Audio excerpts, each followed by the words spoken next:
Hello good morning all. तो चलिए जैसे कि हम यानी कि स्टार्ट किए थे रोग वाला यानी कि चैप्टर, तो ये बीमारी वाला चैप्टर आज समाप्त करने के बाद हम नेक्स्ट चैप्टर यानी कि कल नेक्स्ट क्लास से नेक्स्ट चैप्टर स्टार्ट करेंगे। तो चलिए कल जो मेरा चल रहा था मनुष्यों में होने वाले कुछ अनुवांशिक रोग में से कौन कौन सा चला, पहला था कलर ब्लाइंडनेस, फिर दूसरा क्या था, तो दूसरा था हीमोफीलिया था और टर्नर सिंड्रोम था, और 3 सिंड्रोम बता चुके थे। आज चौथा सिंड्रोम बचा है जो कि पटाउ सिंड्रोम की आज बात करेंगे हम। तो सिंड्रोम यानी कि आज सिंड्रोम खत्म होगा, सारा रोग भी आज यानी कि रोग वाला चैप्टर भी समाप्त हो जाएगा। तो आइए स्टार्ट करते हैं। कौन सा आज का, तो आज का छठा नंबर कुछ अनुवांशिक यानी कि रोग में से छठा नंबर कौन सा, तो पटाउ सिंड्रोम की बात करेंगे। तो पटाउ सिंड्रोम में पहला पॉइंट क्या होता है कि इसमें रोगी का ऊपर का ओठ क्या होता है, बीच से कट जाता है, तालू में दरार हो जाता है। यानी कि किसके कारण, तो पटाउ सिंड्रोम के कारण ही होता है ये सब चीजें। उसमें कौन सी होती है, तो ओठ के बीच का यानी कि कट जाता है और तालू में दरार हो जाता है। फिर इस रोग में रोगी मंद बुद्धि, नेत्र रोग आदि से प्रभावित हो सकता है। क्या था इस रोग में रोगी मंद बुद्धि, नेत्र रोग आदि इससे होता है। और कल एक चीज और बताए थे कि मंद बुद्धि जो होता है एक और सिंड्रोम से होता था, तो वो था डाउन सिंड्रोम। यानी कि पटाउ सिंड्रोम से भी क्या होता है, मंद बुद्धि होता है, नेत्र रोग भी होता है। लेकिन मंद बुद्धि एक और कौन सा था, तो वो था डाउन सिंड्रोम। यानी कि डाउन सिंड्रोम से भी क्या होती, मंद बुद्धि होता था, कद छोटा होता था, वो सब चीजें वो यानी कि मंद बुद्धि दो से, यानी कि पटाउ सिंड्रोम से भी और डाउन सिंड्रोम से भी। तो ये यानी कि कुछ मनुष्यों में होने वाले अनुवांशिक रोग, ये छठा पॉइंट समाप्त हो जाता है। तो आइए बात करते हैं कुछ अन्य रोग की। यानी कि आज रोग वाला सारा चीज हम खत्म ही कर देंगे, उसके बाद ध्यान में रखना है कि कुछ अन्य रोग की बात कर रहे हैं। यानी कि पक्षाघात या फिर लकवा यानी कि पैरालिसिस जिसको कहा जाता है। पक्षाघात यानी कि पक्षाघात को ही हम कहते हैं पैरालिसिस, यानी कि इंग्लिश में कहा जाता है पैरालिसिस। यानी कि पक्षाघात या फिर लकवा एक ही चीज है, इन्हीं दोनों को हम इंग्लिश में क्या कहते हैं, तो पैरालिसिस। तो पैरालिसिस क्या है, ध्यान में रखना है। इस रोग में कुछ ही मिनटों में शरीर के आधे भाग को लकवा मार जाता है। क्या होता है, पक्षाघात में क्या होता है कि इस रोग में कुछ ही मिनटों में शरीर के आधे भाग को क्या करता है, लकवा मार जाता है। उसके बाद कुछ अन्य रोगों की बात करेंगे, उसमें से दूसरा नंबर यानी कि एलर्जी की बात करेंगे। एलर्जी क्या होता है, कुछ वस्तु जैसे धूल, धुआं, रसायन किन्हीं विशेष व्यक्तियों के लिए, ध्यान दीजिएगा सब व्यक्ति की बात नहीं कर रहे हैं।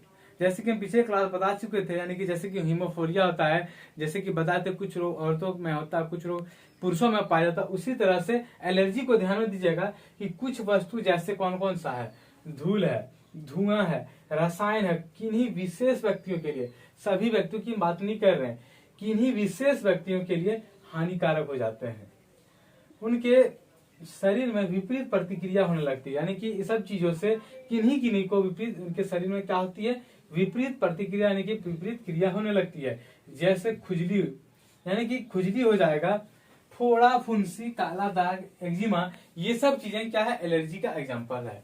तो ध्यान में रखना है, खुजली वगैरह जो होता है, फोड़ा, फुंसी, ये सब क्या है, एलर्जी के कारण होता है। यानी कि ये सब क्या है, एलर्जी का एग्जाम्पल है।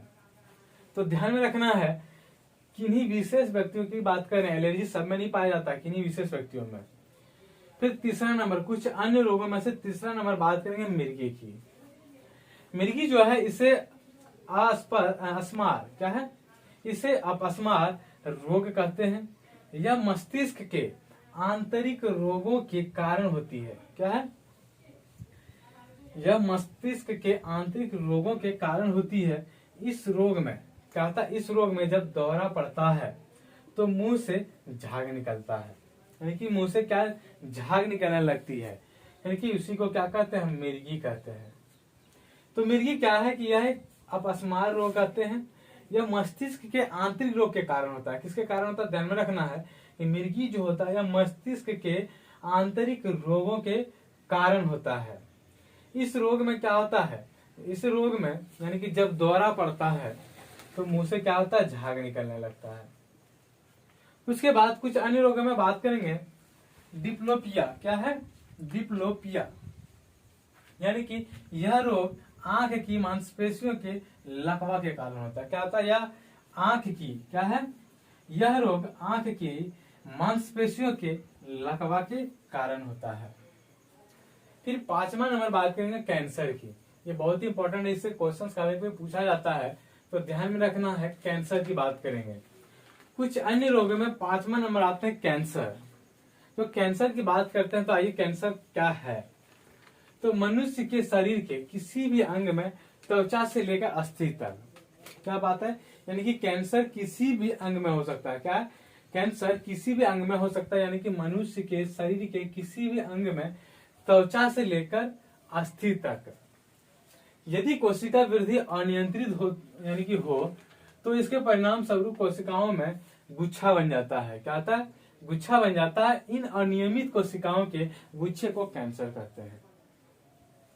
कैंसर क्या है? मनुष्य के शरीर के किसी भी अंग, यानी कि कोई भी अंग हो सकता है, त्वचा से लेकर कहां तक? अस्थि तक।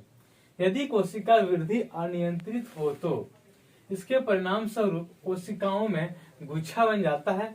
इन अनियमित कोशिकाओं को, यानी कि इन अनियमित कोशिकाओं के गुच्छे को कैंसर कहते हैं। तो ध्यान में रखना, उत्कृष्ट गैस कौन सा? रेडॉन कैंसर के इलाज में प्रयुक्त किया जाता है, जो कि ये भी यानी कि ये क्वेश्चन पूछा गया है, इसलिए ये अलग से लिखे हुए हैं। उत्कृष्ट गैस कौन सा है? तो रेडॉन है। यानी कि कैंसर के इलाज में कौन सा गैस उपयोग किया जाता है? तो वह रेडॉन गैस। यानी कि ये पूछा गया क्वेश्चन से ध्यान में रखना है। तो उत्कृष्ट गैस कौन सा? तो रेडॉन कैंसर के इलाज में प्रयुक्त किया जाता है। आइए बात करते हैं, कैंसर मुख्यतः 4 प्रकार की होती है। कैंसर से क्वेश्चन ज्यादातर देखने को मिलता है, इस सब चीज से ज्यादातर ये चीज, यानी कि ये चीज भी यानी कि पूछ सकता है, लेकिन इससे ज्यादातर क्वेश्चन कैंसर से आता है, इसलिए इस पर ज्यादा हम यानी कि बहस करेंगे। तो कैंसर मुख्यतः 4 प्रकार की होती है। पहला कौन है? तो पहला है क्या है? कार्सिनोमास। क्या है? कार्सिनोमास, यानी कि इसकी उत्पत्ति अपकला, यानी कि क्या है? उपकला उत्तकों से होती है। पहला यानी कि पहला कैंसर क्या है? तो कार्सिनोमास जो है इसकी उत्पत्ति उपकला उत्तकों से होती है। दूसरा नंबर है क्या है? सार्कोमास। क्या है? सार्कोमास। क्या है? यह कैंसर संयोजी उत्तकों यानी कि अस्थियों, उपास्थियों एवं पेशियों में होता है। यह कैंसर कहाँ होता है? तो संयोजी उत्तक, अस्थियों, उपास्थियों एवं मांसपेशियों में यह कैंसर यानी कि होता है। फिर है ल्यूकीमियास। क्या है? ल्यूकीमियास जो है यह ल्यूकोमाइटस में असामान्य वृद्धि के कारण होता है। चौथा नंबर है लिम्फोमास। चौथा नंबर क्या है? लिम्फोमास। यह कैंसर लसिका गांठों एवं प्लीहा में होता है। लिम्फोमास जो है यह कैंसर लसिका गांठों एवं प्लीहा में होता है। उसके बाद अंतिम पॉइंट आज का जो बचता है, रेडियो सक्रिय स्ट्रोनीशियम। क्या है? स्ट्रोनीशियम 19 के कारण अस्थि कैंसर होता है। यानी कि अस्थि कैंसर किसके कारण जो होता है? तो ये है यानी कि रेडियो सक्रिय स्ट्रोनीशियम 90 के कारण यानी कि अस्थि कैंसर होता है। तो ध्यान में रखना, यानी कि ये रोग वाला यानी कि एक एक पॉइंट हम लाए, एक एक पॉइंट यानी कि एक भी पॉइंट हम छोड़े नहीं है। तो ध्यान में रखना, सारा आप यानी कि वीडियो, पुराना वीडियो आराम से देख सकते हैं। उसमें देख सकते हैं कि एक भी पॉइंट नहीं छोड़ा गया, बहुत ही इंपॉर्टेंट यानी कि विस्तार पूर्वक बताए, तो ध्यान में रखना है। फिर यानी कि हम ये चैप्टर समाप्त करने के बाद, यानी कि इसको अच्छे ढंग से समाप्त करने के बाद हम नेक्स्ट चैप्टर उसको भी यानी कि इसी तरह से प्रॉपर ढंग से हम करेंगे। तो फिर मिलेंगे नेक्स्ट क्लास में, तब तक के लिए थैंक यू।